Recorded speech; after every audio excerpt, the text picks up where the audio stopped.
দাড়ির কথা বললেন, আমরা আরেকটা ব্যাপার আসতে পারে। এই সমস্ত বিষয়াদি বৈষ্ণবোত্তচারের প্রশ্ন আসবে। নিশ্চয়। একটা হচ্ছে ঠিক আছে চুল, হুম, অনেকে হুম, দাড়ি রাখে না, সে কিন্তু চুল আবার যেমন আপনার সামনে ছবি আছে, বৈষ্ণব সদাচার গ্রন্থ আছে। হুম, সেই গ্রন্থে যে কভার পেজে মহাপ্রভুর ছবি দেখতে পাচ্ছি আমরা, হুম, খুব হুম, সুন্দর মহাপ্রভু চুল রাখতেন। হুম, হুম, কুকড়ানো চুল, নিত্য গৌর নিতাই, সন্ন্যাসের আগে নবদ্বীপে। তো যারা সন্ন্যাসী তারা মস্তক মুন্ডন করবেন, হুম, যারা হুম, গৃহস্থ তারা মহাপ্রভুর মতো লম্বা চুল রাখলে, ঘোগরালো চুল হুম, হুম। রাখলে কি এটা করা যায় কি? না, মহাপ্রভু এটা কোথাও অনুমোদন করেননি যে বড় বড় চুল রাখতে হবে আমাদের।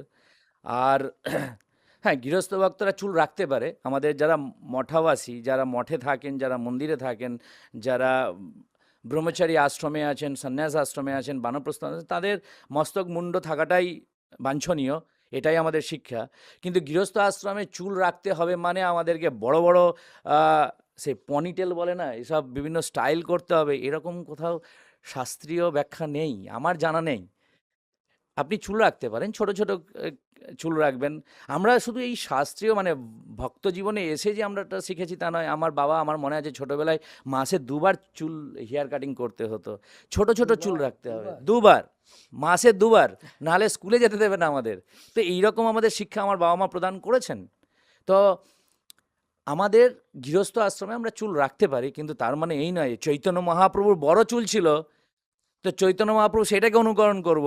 আর চৈতন্য মহাপ্রভু সন্ন্যাস নেওয়ার পর যিনি মস্তক মুন্ডন করে থাকতেন সেইটাকে অনুসরণ করবো, আমরা মস্তক মুন্ডন করব না, কারণ আমাদের আমাদের সৌন্দর্য নষ্ট হয়ে যাবে না, এরকম নয়। চৈতন্য মহাপ্রভুর ভালোটা গ্রহণ করব আর খারাপটা, আর এইটা চৈতন্য বাবুর খারাপ না। চৈতন্য মহাপ্রভু তিনি হচ্ছেন স্বয়ং ভগবান, তিনি সর্বাঙ্গভাবে সুন্দর। তার বড় বড় চুল থাকলেও তিনি সুন্দর, তিনি হিপিসদের মতো চুল রাখতেন না। তার সৌন্দর্যতা নিয়ে আমাদের সাধারণ মনুষ্য জীবনের সঙ্গে কম্পেয়ার করাটা আমাদের মূর্খামি, আমাদের অজ্ঞতা এবং আমাদের শাস্ত্র জ্ঞানের অভাব।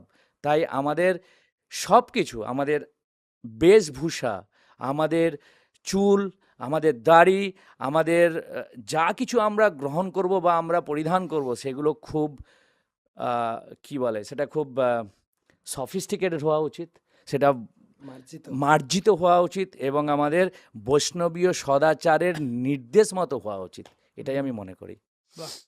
আমার সেই প্রসঙ্গে প্রভুপাদ, শিল প্রভুপাদের একটা কথা মনে হচ্ছে। প্রভুপাদ একজন ভক্ত এসে বলছে যে, এই কথা একই প্রশ্ন যে, প্রভুপাদ চৈতন্য মহাপ্রভুর তো বড় চুল ছিল। তাহলে আমি বড় চুল রাখতে পারি? হুম, হুম, প্রভুপাদ বললেন, চৈতন্য মহাপ্রভু কে বলেন ভগবান? এটা কে বলেছে? কে মহাপ্রভু তোমাকে কে চিনিয়েছে? বলে, হুম, আপনি হুম। চিনিয়েছেন। তাহলে আমার চুল কেমন? আমার মতো ফলো করো। প্রভুপাদের রাইট। মুন্ডিতে বলে, আমার মতো ফলো করো।